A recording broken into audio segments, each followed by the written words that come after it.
वंदे गुरुपरंपरां इत्यादि प्रणतोष्मि नित्यं श्रीमत् कौशिकवार्तेन्दुं शीलादिगुणसागरं श्रीमद्घनार्य सत्पुत्रं वरदार्य महं भजे.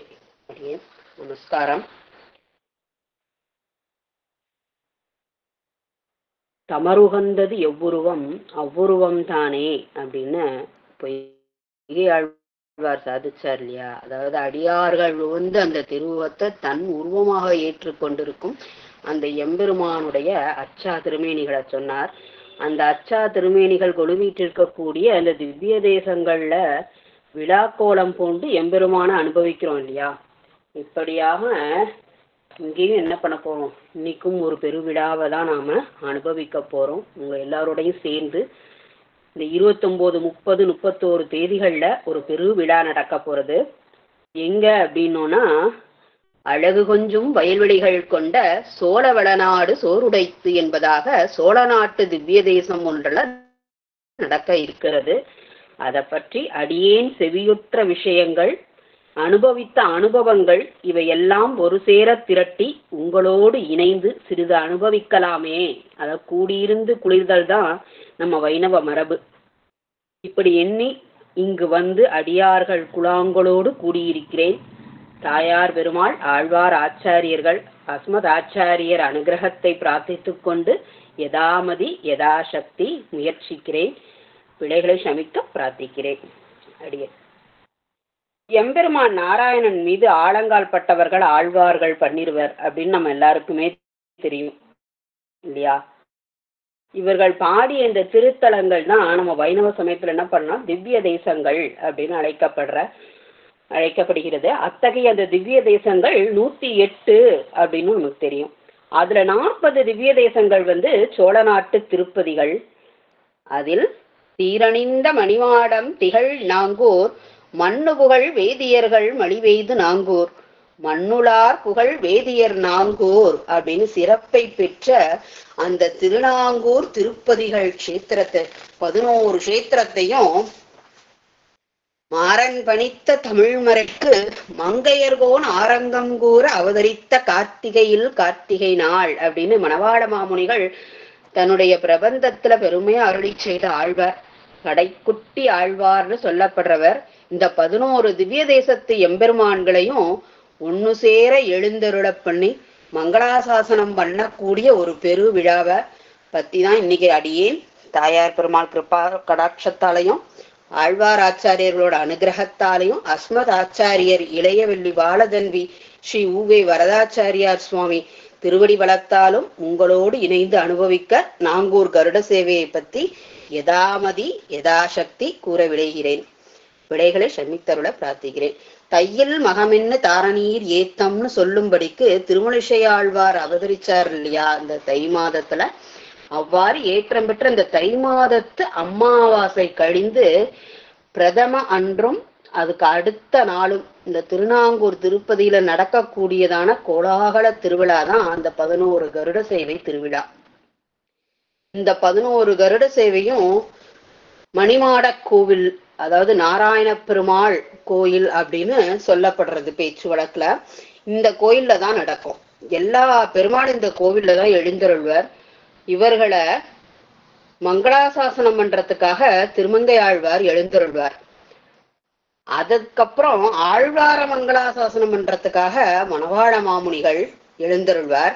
இப்படி பெருமாள் எத்தனையோ வீதி உலா வந்தாலும் பெரிய திருவடி அப்படின்னு நம்ம சம்பிரதாயத்துல அழைக்கப்படுகின்ற அந்த கருட வாகனத்தின் மீது வலம் காட்சி தருவது அப்படிங்கிறது ரொம்ப சிறப்பா கருதப்படுறது இல்லையா? அந்த கருட சேவையை பார்த்தா பெரும் புண்ணியம்னு கருதுவோம். அந்த கருட சேவைகள்ல நாச்சியார் கோயில் கருட சேவை, காஞ்சி வரதர் கருட சேவை, புரட்டாசி மாசம் திருமலையில நடக்கக்கூடிய பிரம்மோத்சவத்துல நடக்கக்கூடிய கருட சேவை, ஆழ்வார் திருநகரியில நடைபெறக்கூடிய நவ திருப்பதி கருட சேவை, இதெல்லாம் சிறப்பு வாய்ந்தது. அத போலவே திருநாங்கூர்ல 11 கருட சேவையும் மிகவும் சிறப்பானது. இதன் பின்னணியில இருக்கக்கூடிய அந்த சுவையான செய்திகளை தான் இன்னைக்கு நாம அனுபவிக்க போறோம். இத்தனை பேரோட சேர்ந்து நடக்கக்கூடிய இந்த உற்சவம் தான் அந்த 11 கருட சேவை. இப்போது இது உலக பிரசித்தி பெற்ற ஒரு உற்சவமா திகழ்ந்துட்டு இருக்கு. இந்த 11 எம்பெருமான்கள் இங்க எப்படி தோன்றினா அப்படிங்கிறத வழக்கத்துல ஒரு சின்ன கதையின் மூலமா சொல்லுவா. அதை அடியேன்னு சமர்ப்பிக்கிறேன். தக்ஷன் யாகத்துக்கு சதிதேவி போயிருந்தாராம். அப்ப அந்த தக்ஷன் அவமானப்படுத்திட்டார். அதை கேள்வியுற்று ரொம்ப கோபம் வந்துடுத்து பரமசிவனாருக்கு. சீர்காழிக்கு அருகே இருக்கக்கூடிய உபய காவேரி அப்படிங்கிற இடத்துல, உபய காவேரிங்கிறது நம்ம எங்க கேள்விப்பட்டிருக்கோம்? ஸ்ரீரங்கத்துல கேள்விப்பட்டிருக்கோம், காவிரியும் கொள்ளிடமும் அப்படின்னு. அதே மாதிரி இங்கேயும் காவிரியாறு ஒரு பக்கம் ஓடுறது, இன்னொரு பக்கம் அதனுடைய கிளை நதியான மன்னியாறு அப்படின்னு ஓடுறது. அதாவது மணிகர்ணிகா அப்படின்னு திருநாமலுக்கு அந்த ஆற்றங்கள். அதனால இது உபய காவேரி அப்படின்னு சொல்லப்படுறது அந்த இடம். அந்த உபய காவேரிங்கிற அந்த இடத்துல ருத்ரதாண்டவம் ஆடத் தொடங்கினார். அப்ப அவரது ரோமம் எந்த இடங்கள்ல எல்லாம் விழுந்ததோ அந்த இடத்துல எல்லாம் புதிய ருத்ரர்கள் எல்லாம் தோன்ற ஆரம்பிச்சாலாம். அப்ப சிவபெருமான அவனுடைய கோபத்தை அடக்கவே முடியல, வழியும் தெரியல. உடனே தேவர்கள்லாம் தவிச்சு போயிட்டா. எம்பெருமான் இடத்துல பிரார்த்திக்கிறா. திருநாங்கூர்ல 11 வடிவங்களோட திருமால் காட்சி கொடுத்து அந்த 11 ரூபங்களாக இருந்த அந்த சிவபெருமானுடைய கோபத்தை தணிச்சாராம். அதனாலதான் இன்னைக்கும் திருநாங்கூர்ல 11 பெருமாள் கோயில்களும் அதற்கு இணையாகவே இன்னும் 11 சிவன் கோவில்களும் அங்க இருக்கு. இப்படி 11 கோவில்கள் தோன்றுவதற்கு காரணம் சொல்றா. இந்த உற்சவம், அதாவது இந்த கருட சேவை உற்சவம்ங்கிறது என்ன அப்படின்னா ஒரு பரிணாம வளர்ச்சி தானே தவிர இது ஆரம்பகால உற்சவமே கிடையாது. அதாவது இந்த உற்சவத்துக்கு பூர்வாங்க உற்சவம் அப்படின்னு சொன்னோம்னா திருமங்கையாழ்வாருக்கு நடைபெறக்கூடிய மஞ்சள் குடி உற்சவம் தான். அந்த உற்சவத்தின் நீட்சி தான் மற்ற உற்சவங்கள் எல்லாமே. அப்ப மஞ்சள் குடி உற்சவம் எப்ப நடக்கிறது அப்படின்னா தை அமாவாசை அன்னைக்கு நடைபெறது. இந்த தை அமாவாசைக்கு மறுநாள் தான் திருமணிமாட கோயில் முகப்புல போடப்பட்ட அந்த பெரிய பந்தல், உயரையிட்ட கற்பக பூப்பந்தர் நீழல் ஒள்பவளம் கால் நிறுவி ஊடு ஓட்டன்னு பிள்ளை பெருமாள் ஐயங்கார் சாதிக்கிறார் இல்லையா?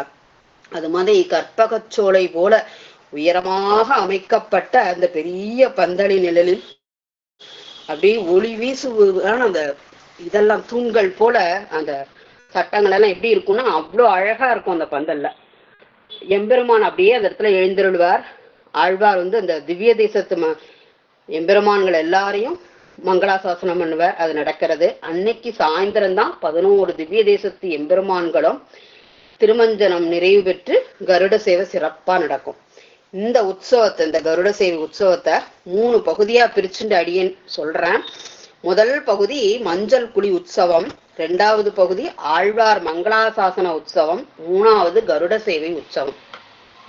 மஞ்சள் குழி உற்சவம் அரங்கன் தந்த உற்சவம் தான் அந்த மஞ்சள் குழி உற்சவம். எப்படி அரங்கன் தந்த உற்சவம் சொல்றோம்? அதாவது திருவங்கநாதனுக்கு எத்தனையோ உற்சவங்கள் நடக்கிறது. அதுல ஒரு உற்சவம் தான் இந்த தை மாசம் காவேரி கரையில நடக்கக்கூடியதான இந்த மஞ்சள் குழி உற்சவம். பெருமாளுக்கு என்ன பண்ணுவான்னா அந்த மஞ்சள் குளியல் அப்படின்னு சொல்லப்படக்கூடிய அந்த மஞ்சள் நீரால திருமஞ்சனம் பண்ணுவா. அதுதான் மஞ்சள் குழி உற்சவம். இந்த உற்சவம் எங்க நடந்துட்டு இருக்குன்னா ஸ்ரீரங்கத்துல நம்பெருமாளுக்கு நடந்துட்டு இருக்கு. ஒரு நாள் பெருமாளுக்கு நம்பெருமாளுக்கு திருமங்கையாழ்வார் மீது அன்பு ரொம்ப அதிகமாயிடுத்து. அர்ச்சகர்கள் மூலமா என்ன பண்ணினார், ஆவேசிச்சார். தனக்கு தரப்படும் இந்த உற்சவத்தை திருமங்கையாழ்வாருக்கும் தரணும் அப்படின்னு நியமிச்சுட்டார். பெருமாள் எதிரிலேயே பெருமாளுக்கு எப்படி மஞ்சள் கொடி திருமஞ்சனம் நடக்குமோ அப்படியே ஆழ்வாருக்கும் நடக்கும்படியாக அர்ச்சகர்களை பூரா அரங்கனே நியமிச்சுட்டான். அப்படி அங்குள்ள அர்ச்சகர்கள் எல்லாம் திருமங்கை ஆழ்வார் காலம் வரை அங்கேயே அப்படியே நடத்திட்டேதான் வந்தா அந்த மஞ்சள் குழி உற்சவத்தை. ஆழ்வார் பரமபதத்திற்கு போனதுக்கு அப்புறம் இந்த உற்சவம் அப்படியே நின்னு போயிடுது. அப்ப ஆழ்வார் பரமபதம் சென்ற இடம் திருவரங்கமா அப்படின்னு பார்த்தோம்னா அல்ல. திருநெல்வேலிக்கு அருகே இருக்கக்கூடிய அழகிய நம்பிராய எழுந்தருளியுள்ள அந்த திருக்குறுங்குடி அப்படின்ற அந்த திவ்ய தேசம், அங்க அவருடைய திருவரசு இன்னைக்கு இருக்கு. அந்த திருவரசத்துக்கு எதிரில் பார்த்தேலானா அங்க ஒரு ஒற்றை தென்னை மரம் இருக்கும். அந்த தென்னை மரத்துல கிளைகள் போல ஒரு 5 தென்னைகள் வந்திருக்கும். அது எங்கேயுமே இருக்காது. எப்பயுமே தென்னை மரம் ஒரே மரமா நீண்டு உயர்ந்து காணப்படுமே தவிர அது மாதிரி இருக்காது. அப்படியே 5 விரல்கள் போல அது காணப்படும். பார்த்தேன்னா இன்னளவுக்கும் அந்த தென்னை மரங்கள் அங்கேதான் இருக்கு. அது என்ன அப்படின்னா அந்த 5 நம்பிகள் நின்ற நிலையில, இருந்த நிலையில, கிடந்த நம்பி, திருப்பார்கடல் நம்பி, திருமலை நம்பின்னு இந்த 5 நம்பிகளை குறிக்கிறதா சொல்றா. இதுவும் அந்த பேச்சு வழக்குல சொல்லப்பட்ட ஒரு செய்தியா தான் அடியேன் கேட்டேன். 5 நம்பிகளும் ஆழ்வாருக்கு காட்சி கொடுத்ததாகவும் எம்பெருமான்களை அனுபவித்தவாறே பரமபதம் ஏகினார் அப்படின்னு சொல்றா. அதனாலதான் அங்க திருவரசு அங்க இருக்கு. இப்ப நம்மோட உற்சவத்துக்கு வருவோம். இப்படி நின்ன அந்த உற்சவம் எப்படி திருநாங்கூர் திவ்ய தேசத்துக்கு மாறித்து? ஏன்னா ஆழ்வார் காலத்திலே நின்னுடுத்துன்னு சொல்லிட்டோம். அப்ப இது எப்படி திருநாங்கூருக்கு மாறித்து அப்படின்னா, ஆழ்வார் காலத்தோடு நின்று போன அந்த உற்சவத்தை மறுபடியும் நடத்தணும் அப்படின்னு சொல்லி திருமங்கை ஆழ்வாருடைய சீடர், அவர் திருமங்கை ஆழ்வாருடைய தமக்கையின் கணவராகவும் இருந்திருக்கார். அவர் அதை நினைச்சிருக்கார். ஸ்ரீரங்கம் காவேரி கரையில வச்சு நடத்துறதுங்கிறது சாத்தியப்படாது. ஏன்னா அவர் இருந்தது இங்க இவரோட ஆஸ்தானத்துக்கிட்ட. அதனால அவரால் அங்க வச்சு நடத்த முடியாது. உடனே திருவரங்க இடத்திலே அனுமதி பெற்று திருமங்கை ஆழ்வாருடைய அந்த திருவுருவச் சிலைய திருநாங்கூர்ல ஓடக்கூடிய இந்த திருக்காவேரியால இந்த கிளை நதி மணிகர்ணிகை ஆற்றன் கரையில தொடர்ந்து நடத்துறதுக்கு ஏற்பாடு பண்ணார். இப்படித்தான் திருமங்கை ஆழ்வாருடைய அந்த மஞ்சள் குழி உற்சவமானது திருநாங்கூர் திவ்ய தேசத்துக்கு சேர்ந்திருக்கு. அப்படி தையம்மாவாசை அன்னைக்கு அதிகாலையில திருவாடி திருநகரிலிருந்து எழுந்தருளி இருக்கக்கூடிய அந்த திருமங்கை ஆழ்வார் அங்கிருந்து எழுந்தருளி புறப்பாடாகி மணிகர்ணிகை நதிக்கரையில உள்ள அந்த மஞ்சள் குழி மண்டபத்துல மஞ்சள் குழி உற்சவத்தை மேற்கொள்றார். கிட்டத்தட்ட 1000 வருஷங்களா இந்த உற்சவம் மட்டும்தான் நடந்துன்னு வந்தது. அப்படின்னு முதல்லயே சொன்னேன். இந்த அம்மா கருட சேவைங்கிறது என்ன பண்ணல, அது மூலம் கிடையாது, ஆரம்ப இது கிடையாது, விழா கிடையாது. அது ஒரு விழாவினுடைய நீட்சி அப்படின்னு சொன்னேன். இந்த மஞ்சள் குழி உற்சவத்தோட நீட்சி தான் இது எல்லாமே. அப்ப அந்த தை அமாவாசையை ஒட்டி நடைபெறக்கூடிய அந்த உற்சவம் அப்படியே கருட சேவை உற்சவமா மாறித்து. அது எப்படி மாறித்து அப்படிங்கிறதுக்கு ஒரு தனி கதையே இருக்கு. சித்திரக்கூடம் விஞ்சிமூர் சீனிவாச்சாரியா சுவாமின்னு ஒரு வைணவர் இருந்தார். அவருக்கு சாமி ஐயங்கார்னு பேரு. அவர் என்ன பண்ணுவாருன்னா, வருஷா வருஷம் ஆழ்வார் திருநகரியில நடக்கக்கூடிய அந்த நவ திருப்பதி கருட சேவை உற்சவத்துக்கு வருவார். அங்க எம்பெருமான நன்னா அனுபவிப்பார். அவருக்கு ஒரு ஆசை என்ன அப்படின்னா, ஆழ்வார் திருநகர்ல நடைபெறக்கூடிய அந்த நவ திருப்பதி கருட சேவை உற்சவத்தை போல திருநாங்கூர் திவ்ய தேசத்திலையும் இணைத்து எம்பெருமான்கள் அந்த கோவில்களெல்லாம் இணைத்து நடத்தினா என்ன அப்படின்னு சொல்லி அவருக்கு தோன்ற ஆரம்பிச்சது. உடனே ஆழ்வார்கள்ல தலைவர் யார்? நம்ம ஆழ்வார் தான். அவர் அவதரிச்ச திருத்தலம் திருநகரின்னு பேரு. அங்க 9 திவ்ய தேசத்து எம்பெருமான்களையும் ஒன்றிணைத்து ஆழ்வார் மங்களாசாசனம் பெறுவதும் தொடர்ந்து கருட சேவை உற்சவம் நடைபெறுவதும் சிறப்பா இருக்கும். அதே மாதிரி இங்க ஆழ்வார்லயே கடைசி ஆழ்வார் யார்? நம்ம திருமங்கை ஆழ்வார். அவர் அவதரிச்ச திருத்தலத்துக்கும் என்ன பெயர்? திருநகரி தான். அப்ப அது ஆழ்வார் திருநகரி, இது திருவாளி திருநகரி. இந்த ஒற்றுமையை வச்சுண்டு ஆழ்வாருக்கு நடைபெறது போலவே திருமங்கை ஆழ்வாருக்கும் உற்சவம் நடத்தினால் என்ன அப்படின்னு நினைச்சார். அந்த விதை தான் இன்னைக்கு கருட சேவை உற்சவமா அப்படி அந்த உற்சவத்துக்கு ஒரு ஆதாரமா மாறித்து. இந்த கருட சேவை உற்சவம் எப்படி முதல் கருட சேவை உற்சவம் எப்ப நடந்தது அப்படின்னா 1894ஆம் ஆண்டு தையம்மாவாசை அன்னைக்கு தொடங்கிட்டு இப்போ 131வது கருட சேவை இப்ப நடக்க போறது வர 29, 30, 31 தேதிகள்ல. இதற்காக என்ன பண்ணான்னா, அப்போ அந்த 1894 நடந்தது இல்லையா, அப்ப என்ன பண்ணினா அப்படின்னா ஒரு உற்சவ கமிட்டி ஒண்ணு அமைச்சா. அதுல இந்த விஞ்சிமூர் சுவாமி இருக்காரு இல்லையா, அந்த சுவாமியோட பலரும் சேர்ந்து முயற்சி பண்ணி துவக்கி வச்சிருக்கா. இதுக்கு அப்ப இந்த விழாவை துவக்கணுமானா அதுக்கு தேவையான சில இதெல்லாம் ஆவணங்கள்லாம் செய்யணும் இல்லையா. அது என்ன அப்படின்னா கருட வாகனங்கள், அதுக்கப்புறம் அம்ச வாகனம், இதெல்லாம் செய்யப்பட்டன. கொஞ்சம் கொஞ்சமா அது வளர்ந்து இப்ப எப்படி இருக்கு, உலக பிரசித்தி பெற்ற உற்சவமா மாறிடுது. இந்த உற்சவத்தை பாக்குறதுக்கு இப்ப இந்தியாவோட பல பகுதிகள்ல இருந்து என்ன பண்றா, வந்துட்டே இருக்கா. அப்படிப்பட்ட அந்த உற்சவம், அந்த உற்சவத்தோட மங்களாசாசனம் எப்படி முதல் நாள் மங்களாசாசனம் எப்படி நடந்தது, முதல் மங்களாசாசனம் எப்படி நடந்ததோ அதேதான் பிசகாத என்ன இன்னைக்கும் அப்படியேதான் நடந்துட்டு இருக்கு. அன்னைக்கு எப்படி அந்த 3 நாள் உற்சவம் நடந்ததோ அதே போலதான். அதை அப்படியே இன்னைக்கு உள்ள தேதியில வச்சு அடியேன் வந்து அப்படியே உங்களுக்கு சொல்றத நீங்க பாத்துக்கோங்க. சனிக்கிழமை, அதாவது 29ஆம் தேதி இந்த வருஷம் நடக்க போறதுல 29/1/2025 சனிக்கிழமை அன்னைக்கு காலையில 1 மணி கிட்டத்தட்ட இதேதான் அன்னைக்கும் நடந்தது. அதே மாதிரி இப்பவும் அந்த 1 மணி கிட்டத்தட்ட தன்னோட ஆஸ்தானத்துல இருந்து, ஆஸ்தானம்ங்கிறது என்ன அப்படின்னா திருநகரியை குறிக்கிறது, திருநகரி கோயில். அங்க இருந்து ஆழ்வார் என்ன பண்றார் அப்படின்னா புறப்படுவார். 3 மணி போல எல்லாமே தோளுக்கு நீயான்லதான் என்ன பண்ணுவா, 7:12 போவா. அப்படியே 7:12 இதுக்கு போவார். அவதார ஸ்தலம், அவருடைய அவதார ஸ்தலம் வந்து திருக்குறையலூர் இல்லையா, அங்க போவார். அங்க உக்ர நரசிம்ம பெருமாள் சன்னதி இருக்கு, அதுல வந்து மங்களாசாசனம் பண்றார். அதுக்கப்புறம் ஒரு 5 மணி போல அங்க இருந்து கிளம்புவார். கிளம்பி நம்ம எல்லாருக்குமே தெரியும், ஆழ்வார் வந்து குமுதவள்ளி நாச்சியாரால ஒவ்வொரு நாளும் 1008 வைஷ்ணவர்களுக்கு என்ன பண்ணிட்டே இருந்தார், அன்னதானம் பண்ணிட்டே இருந்தார். அப்படி பண்ணிட்டு இருந்த இடம் தான் இந்த மங்கை மடம் அப்படின்னு திருமங்கை மடம்னு சொல்லுவா. அங்க வந்து காலம்பர 5 மணிக்கு அங்க இருந்து 1008 ஸ்ரீ வைஷ்ணவர்களுக்கு ததியாதாரம் செய்த அந்த மங்கை மடத்துக்கு வரார். வந்து வீர நரசிம்ம பெருமாள் அங்க எழுதியிருக்க அந்த சன்னதிக்கு வரார். அதுக்கப்புறம் வந்து கொஞ்ச நாள் இருந்து 7 மணி போல அங்க இருந்து புறப்படுவார். புறப்பட்டு காவலம்பாடி கண்ணன் சன்னதிக்கு போவார், மங்களாசாசனம் பண்றார். அங்க இருந்து புறப்பட்டு 8 மணி போல என்ன பண்ணுவாருன்னா திருமணிக்கூடம் வரதராஜ பெருமாளா சன்னதி போறார். அங்கிருந்து ஒரு 9 மணிக்கு பார்த்தம்பள்ளி போவார்.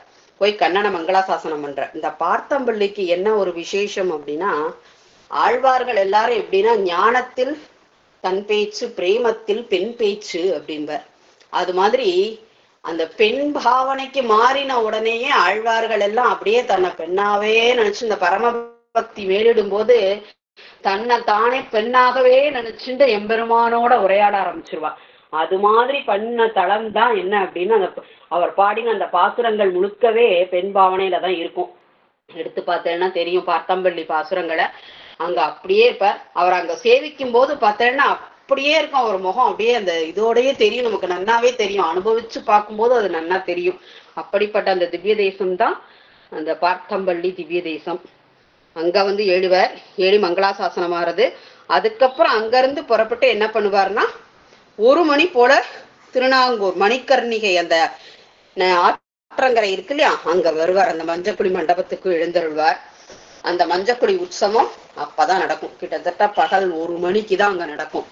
1 மணிக்கு ஆழ்வார் அந்த மஞ்சக்குழி திருமஞ்சனம் நடக்கும். எப்படின்னா பக்தர்கள் எல்லாரும் அப்படியே பரவசத்தோட அந்த மணிக்கர்ணிகை ஆறு இருக்கு இல்லையா, அதுல வந்து இடுப்பளவு நீர்ல ஆழ்வாருடைய அந்த பெரிய திருமொழியில இருந்து ஆழ்வாருக்கு பஞ்சசம்ஸ்காரம் பண்ணினாரே ஆச்சாரியரான அந்த திருநறையூர் நம்பி, அவருடைய பாசுரங்களையும் திருவரங்கத்து அழகிய மணவாளனுடைய பாசுரங்கள் மங்களாசாசனம் என்றார். அந்த தலங்களுக்கு பாடின அந்த பாடல்கள் எல்லாம் சேவிச்சு முடிப்பா. முடிச்சதுக்கு அப்புறம் அந்த இடுப்பளவு தண்ணியில நின்று சேவிப்பா. ஆழ்வாருக்கு பகுமானங்கள் எல்லாம் வரும்.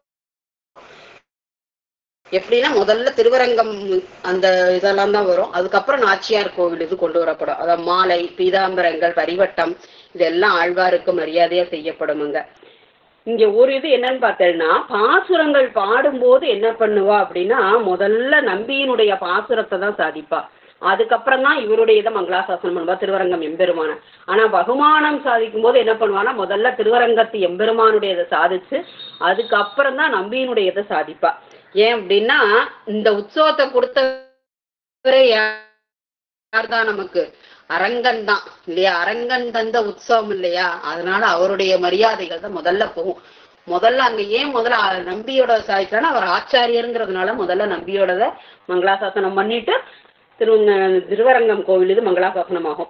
ஆனா பகுமானம் சாதிக்கும் போது முதல்ல திருவரங்கம், அடுத்ததாதான் நாச்சியார் கோவில் இது நடக்கும். இப்படி மஞ்சள் குழி மண்டபத்துல எழுந்தருளும் அந்த ஆழ்வாருக்கு சகஸ்ரதாரா மஞ்சள் குழி அப்படின்னு சொல்லக்கூடியதான அந்த திருமஞ்சனம் நடக்கிறது.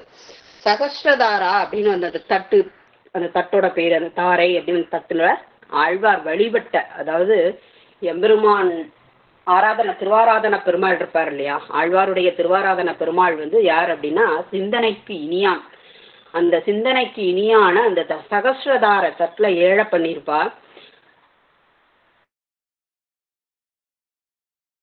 அந்த பெருமாளுடைய திருமூர்த்தத்திற்கு செய்யப்படக்கூடிய அந்த மஞ்சள் நீர் முதல்ல பெருமாளுக்கு திருமஞ்சனமாகி பின் ஆழ்வாருக்கும் அது என்னவாகும், திருமஞ்சனமாகும். அதை நீங்க சேவிக்கும் போது தெரியும்.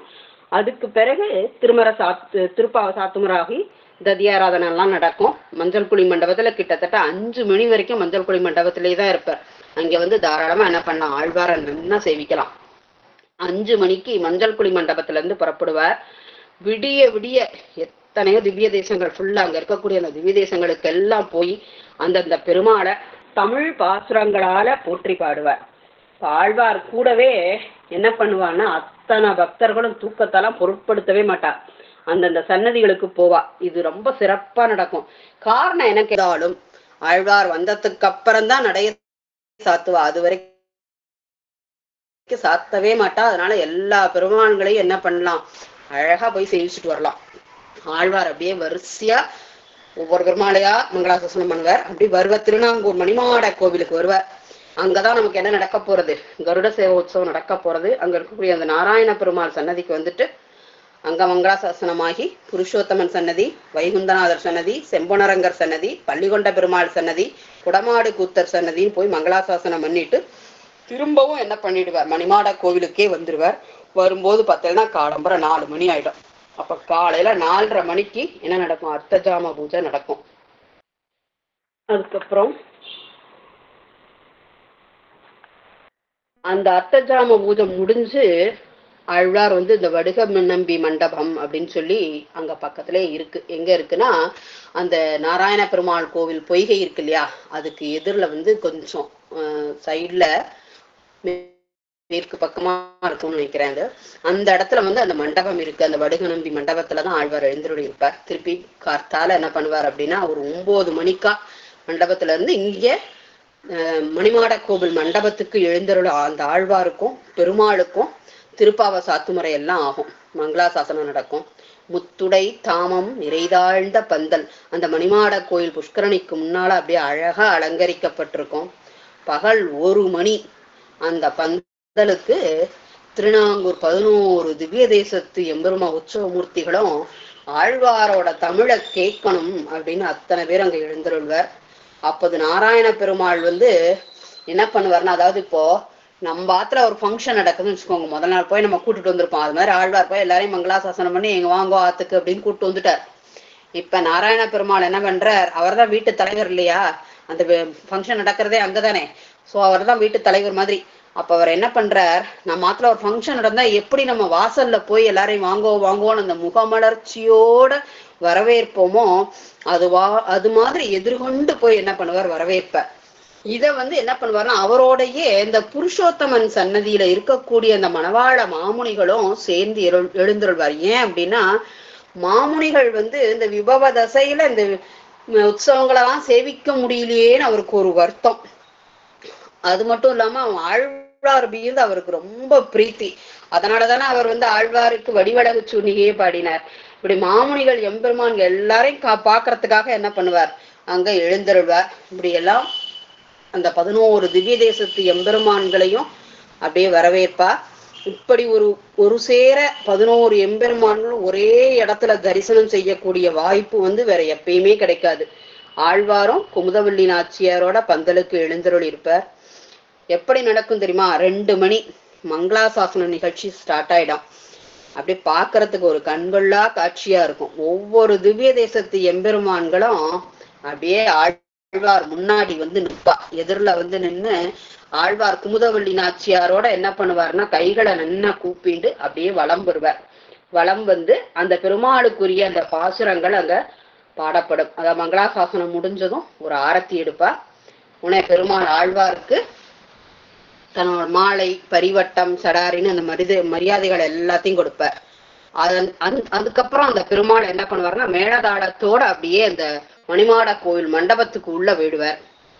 அடுத்த பெருமாள் நிற்பார் ஆழ்வார் பாசுரம் கேட்கறதுக்காக. ஆழ்வார் என்ன பண்ணுவாருன்னா பாசுரங்கள் எல்லாம் பாடுவார். அதே மாதிரியே பெருமாளை வளம் பாசுரங்கள் பாடுவார். பெருமாள் ஆழ்வாருக்கு மாலை பரிவட்ட மரியாதைகள் எல்லாம் பண்ணுவார். சடாரி எல்லாம் கொடுப்பா. அதுக்கப்புறம் திருப்பி மேளதாளத்தோட அந்த எம்பெருமானும் அதே மணிமாட கோவில் இதுக்கு உள்ள என்ன பண்ணிடுவார், மண்டபத்துக்குள்ள எழுந்திருவார். இப்படி 11 திவ்ய தேசத்து எம்பெருமான்களும் என்ன பண்ணுவார் அப்படின்னா ஒவ்வொருத்தர் பின் ஒவ்வொருத்தரா வந்து நின்று ஆழ்வார் இடத்துல அந்த பாசுரங்களை கேட்டு அவருக்கு பகுமானம் கொடுத்துட்டு போற காட்சி வந்து கண்கொள்ளா காட்சியா இருக்கும். இது வந்து சாயந்தரம் 5 மணி வரைக்கும் நடக்கும். அதுக்கப்புறம் கருட சேவை அலங்காரம் பண்ண ஆரம்பிப்பா. எப்படி பண்ணோம்னா மங்களாசாசன நிகழ்ச்சி முடிஞ்சதும் அந்த மணிமாட கோயில் பிராகார மண்டபம் இருக்கு, அதுல என்ன பண்ணிருப்பா அப்படின்னா அந்த பிராகார மண்டபத்துல தனித்தனி அறைகளா தடுத்து வச்சிருப்பா. அந்த பகுதிகளில் அந்த 11 திவ்ய தேசத்து எம்பெருமான்களுக்கும் என்ன நடக்கும்னா திருமஞ்சனம் நடக்கும். இந்த மாதிரி திருமஞ்சனத்தை நம்ம சேவிக்கவே முடியாது. அட்டஸ்டத்துல 11 பெருமாளுக்கும் திருமஞ்சனம் நடக்கும். அது அப்படியே சேவிக்கலாம், அவ்வளவு அழகா இருக்கும். கருட வாகனத்தின் மீது அப்படியே எழுந்தருள பண்ணுவா, அலங்காரம் நடக்கும். ஒவ்வொரு பெருமாளும் ஒவ்வொரு விதமா இருப்ப. மாலைகள் என்ன, ஆபரணங்கள் என்ன, பீதாம்பர அலங்காரங்கள் அப்படி வித்தியாசமா இருக்கும். அத்தனை எம்பெருமான்களே அந்த கருட வாகனத்தின் மீது ஒரே இடத்துல காட்சி கொடுக்கறதுங்கிறது ஒரு கண்கொள்ளா காட்சியா இருக்கும். ஒரு இரவு 12 மணிக்கு வீதி புறப்பாடு ஆரம்பிச்சிடும். எப்படி ஆரம்பிக்கும்னா வாத்திய இசை முழங்க வான வேடிக்கைகளும் மத்தாப்புகளும் வர்ணஜாலம் நிகழ்த்த கருட சேவை நிகழ்ச்சி ஸ்டார்ட் ஆயிடும். அந்த வான வேடிக்கைகள்லாம் முடிஞ்ச உடனே முதல்ல யாரு வெளியில வருவா அப்படின்னா மணவாள மாமுனிகள் தான் முதல்ல மண்டபத்துல இருந்து வருவார். சேஷ வாகனத்துல எழுந்தருள்வார். அவரை தொடர்ந்து அன்ன வாகனத்துல திருமங்கை ஆழ்வாரும் குமுதவள்ளி நாச்சியாரோட எழுந்தருள்வார். அந்த காட்சி பாக்குறதுக்கே ரொம்ப பரவசமா இருக்கும். ஒவ்வொரு திவ்ய தேசத்து பெருமாளும் அப்படியே கருட சேவையில வந்து அந்த கோபுரத்துக்கிட்ட நிற்பார். ஒரு ஆரத்தி நடக்கும், அந்த கோபுர தரிசனம் நடக்கும். அதுக்கப்புறம் அந்த எம்பெருமான் வந்து அப்படியே அழகா அந்த வீதியில அந்த கார்னர்ல வந்து நின்றுடுவார். அப்படியே பார்த்தீங்கன்னா ஒவ்வொரு எம்பெருமான்களா 11 எம்பெருமான்களும் அப்படியே வந்து நீண்ட வீதி. அந்த வீதி பார்த்தோன்னா அவ்வளோ பெரிய வீதி. அந்த வீதியில அப்படியே வரிசையா 11 பெருமாளும் நிற்பா. அப்படி நின்று ஒரு முனையில இருந்து இன்னொரு முனை வரைக்கும் இருக்கும். மங்களாசாசனம் பூரா நடக்கும். ரொம்ப அற்புதமா இருக்கும். விடிய விடிய வீதி புறப்பாடு நடக்கும். அந்த 4 வீதிகளையும் பிரதட்சணம் வந்துட்டு 5 மணிக்கு வந்து நிறைவு பெறும். இந்த 5 மணிக்கு இங்க எங்க வந்திருப்பார் அப்படின்னா மணிமாட கோயிலுக்கு வந்து ரீச் ஆயிடுவார். 5 மணிக்கு திருவந்தி காப்பு ஆகும். அது முடிச்சதுக்கு அப்புறம் அர்த்த ஜாமம் நடக்கும். அது இப்ப 3வது நாள் ஆயிடுச்சு இல்லையா. ஏன்னா அமாவாசை அன்னைக்கு அங்க யதாஸ்தானத்துல புறப்பட்டார். 2வது நாள் மஞ்சள் குழி மண்டபம் எல்லாம் நடந்தது. 3வது நாள் இப்ப கருட சேவை அந்த 2வது நாள் முடிச்சுன்னு பிரதமை அன்னைக்கு அப்படி முடிச்சு 3வது நாள் கார்த்தால வந்து அங்க ரீச் ஆயிருக்கார். ரீச் ஆனதுக்கு அப்புறம் திருவந்தி காப்பாயிருக்கு, அர்த்த ஜாமம் நடந்திருக்கு. இப்ப அன்னைக்கு 9 மணிக்கு காலசந்தி முடிஞ்சு திருமஞ்சனமாகி திருப்பாவ சாத்துமரம் முடிஞ்சு மணிமாட கோவில்ல இருந்து திருநகரிக்கு ஆழ்வார் புறப்படுவார். எல்லா எம்பெருமான்களும் புறப்பட ஆரம்பிச்சுவா. வழியில என்ன பண்ணுவார் அப்படின்னா அந்த வடுக நம்பின் மண்டபத்துக்கு போவார். ஏன் அப்படின்னா அந்த வடுக நம்பிங்கிறவர் யார் அப்படின்னா அந்த ஸ்ரீனிவாசாச்சார் வந்து இது பண்ணார் இல்லையா, அந்த வைணவர் வந்து இந்த கமிட்டி ஏற்படுத்தி இந்த விழாவை நடத்தணும்னு சொன்னப்போ ஆழ்வார் அங்க இருந்து 7 பண்ணிட்டு வந்துடலாம். ஆனா ஆழ்வார் தங்கறதுக்கு என்ன பண்றது? ஏன்னா 3 நாள் ராத்திரிங்கிறது அவ்வளவு ஈஸி இல்லையே. 2 ராத்திரி 3 பகல் இல்லையா, அப்ப கொண்டு வர்றது ரொம்ப கஷ்டமா இருக்கும் இல்லையா. 3 ராத்திரிக்கு 2 பகல்னா கஷ்டம். அப்ப ஆழ்வார் எங்க தங்க வைக்கிறது அப்படின்னும் போது இந்த வடுக நம்பி என்ன பண்ணுவார் அப்படின்னா தானே அதற்கான இது எல்லாத்தையும் பொருளெல்லாம் போட்டு அது தேவையான நிதிகளை திரட்டி அந்த இடத்துல என்ன பண்ணுவார்னா தானே ஒரு மண்டபத்தை ஏற்படுத்தி கொடுத்துவார். அந்த ஒரு இதுக்கு மரியாதை செய்யும் நிமித்தமா தான் ஆழ்வார் வந்து காத்தால என்ன பண்றார், வடுக நம்பி மண்டபத்தை சேர்றார். அதுக்கப்புறம் திருவள்ளக்குளம் போவார் ஆழ்வார். ஏன்னா திரும்புறாரு இல்லையா, திருப்பி யதாஸ்தானத்துக்கு வரணுமே. அப்ப திருவள்ளக்குளம் வருவார். திருவள்ளக்குளம்ங்கிறது அண்ணன் கோவில். அதுக்கப்புறம் திருத்தேவனார் தொகை, பிடச்சாலை, திருவாளிக்கு வருவார். திருவாளிக்கு வந்து மங்களாசாசனம் எல்லாம் முடியும். ராத்திரி 12 மணி ஆயிடும். திருநகரி ஆஸ்தானத்துக்கு சேர்வார். இந்த திருவாளிக்கு வராரு இல்லையா, அப்படி ஆழ்வார் போகும்போது அங்க ஒரு கருட சேவை உண்டு. அத போல ஏன்னா திருவாளிங்கிறது என்னது, தாயாருடைய பிறந்தாகும். திருநகரி தாயார் புகுந்த இடம். அதனால திருவாளிலையும் ஒரு கருட சேவை நடக்கும். 12 மணிக்கு திருநகரிக்கு ரீச் ஆகிறார் இல்லையா, அப்படி ஆழ்வார் அங்க சேரும் போது அங்க வயலாளி மணவாளன் எப்படி இருப்பார் அப்படின்னா, அதாவது ஒரு தாய் வந்து குழந்தை ஒரு வெளியில போயிருக்குன்னு வச்சுக்கோங்களேன். உடனே என்ன பண்ணுவோம், அந்த குழந்தை எப்ப வருவான், ஐயோ போய் இவ்வளவு நாளி ஆச்சு, குழந்தை காணமே காணமே அப்படின்னு அந்த தாய் எப்படி ஏங்குவா. அது மாதிரி இந்த வயலாளி மணவாளன் என்ன பண்ணுவார்னா, எப்படா என் குழந்தை வருவான் அப்படின்னு அப்படி காத்துட்டே இருப்பார். மேளதாள சத்தம் கேட்டுதோ இல்லையோ ஆழ்வாரோடது, அங்க இருந்து வேக வேகமா வாசலுக்கு எழுந்துருவார். ஆழ்வாரும் சும்மா இல்ல, அம்மா விட்டு பிரிஞ்சதும் அந்த குழந்தை எப்ப அம்மாவை பார்த்தோன்னே அப்படியே அந்த காலை கட்டிண்டு சுத்தும் பார்த்திருக்கேடா. அதே போல ஆழ்வாரும் என்ன பண்ணுவாருன்னா அப்படியே பெருமாளை கையை குப்பிண்டு பிரதட்சணம் பண்ணிட்டு அப்படியே வந்து நிப்பார். நின்னதுக்கு அப்புறம் அங்க ஒரு ஆரத்தி நடக்கும். அதுக்கப்புறம் கருட சேவை உற்சவம் நடக்கும். அங்க ஒண்ணு திருநகரியிலையும் ஒரு கருட சேவை நடக்கும். இப்படி ஆழ்வார் வந்து தன்னோட சூறாவளி சுற்றுப்பயணத்தை நிகழ்த்தி அந்த எம்பெருமான் மனசுல என்ன பண்ணுவார், இடம் பிடிச்சிடுவார். அவர் இடம் பிடிக்கிறது மட்டும் இல்ல, நம்ம மனசுலயும் எம்பெருமான இடம் பிடிக்க வச்சுடுவார். இந்த மாதிரி தரிசனம் பண்ண இப்படி ஒவ்வொரு வருஷமும் இந்த பெருமாள்களை பாட ஆழ்வார் இந்த ஊருக்கு நேரவே வர்றதா ஐதீகம். அந்த கருட சேவைக்கு முந்தின நாள் நள்ளிரவு இருக்கு இல்லையா, அன்னைக்கு அந்த திருநாங்கூர் வயல்வெளிகள்ல அப்படியே ஒரு காத்துனால நெற்பயிர்கள் வந்து சலசலன்னு ஓசையிடும். இந்த ஓசையை கேட்டதும் திருமங்கை ஆழ்வாரே ஊருக்குள்ள வந்ததா அந்த மக்கள்லாம் புரிஞ்சுப்பாலாம். இன்னைக்கும் இது நடந்துட்டு இருக்கு. இப்படி திருமங்கை ஆழ்வார் ஸ்பர்சம் பட்ட அந்த வயல்கள்ல பார்த்தேன்னா அவ்வளவு விளைச்சல் இருக்கும். இதுதான் அந்த ஊர் விவசாயிகளோட நம்பிக்கை. இந்த ஆண்டும் அப்பேற்பட்ட அந்த பெருவிழா 29ஆம் தேதி தொடங்கி 3 நாட்கள் நடைபெறும். 11 கருட சேவையை தரிசித்து 11 திவ்ய தேசத்து எம்பெருமான்களோட அருட்கடாட்சத்தையும் ஆழ்வார் ஆச்சாரியர்களோட அருளாசிகளையும் பெற வேண்டும்னு அடியேன் பிரார்த்தித்து கொண்டு, அடியார்கள் எல்லாரும் திருநாங்கூர் எழுந்தருளி அருட்கடாட்சத்திற்கு பாத்திரமாக வேணும்னு பிரார்த்திச்சுண்டு அடியேன் வாசகங்கள்ல உள்ள பிழைகளையும் பொறுத்தருள வேண்டுகிறேன்.